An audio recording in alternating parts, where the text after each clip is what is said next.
Мен чакырган себеп азыр шаардыктар бир чети бизге көнүп, мынакей накталай эмес төлөмгө өтүп атат.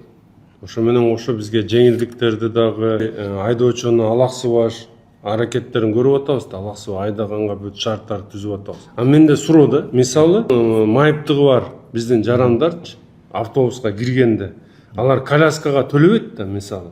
Төлөйбү? Коляскага төлөбөйт. Майыптыгы бар жарандардын коляскалары кирген эмес балык тизмеге. Майыптыгы барлар жарандарды ал жерде льготный кылып туруп киргизилген.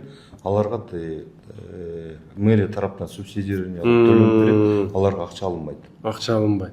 Бишкек шаарынын кеңешине даярдагыла чечим долбоорлору даярдагыла. Бирок ошо менен кошо давайте ыкчам балдарды коляска менен кирип аткандар төлөм албаганда кылып чечим кылып, бир ай пилоттук кылып туруп, ошол учурда мыйзамдарга, жоболорго өзгөрүү киргизгенге чейин деп туруп чечимди азыртадан кабыл ала бербейсиңерби? Азыр мына буйрук долбоорун жазагыла, менин кол менен коюп, мынакей коляска менен киргени бекер болот деп туруп кылгыла. Колясканы киргенге болот, водительдерге дагы айтып койгула, эми ар бир коляска менен кирген ата эне менен эле ызылдап бербестен кирип, колунан мүмкүнчүлүгү болсо бир сунуштан биринчи сунуштан кылсын чогултуп киргиле деп. Эгер жок, дагы эле мүмкүнчүлүгү болбогон болсо, ошо менен эле анда коляска менен кире бергиле, бирок төлөм жүргүзүлбөйт деп туруп, ушундай түшүндүрмө берип туруп, шарт түзүп берелик, макулбу?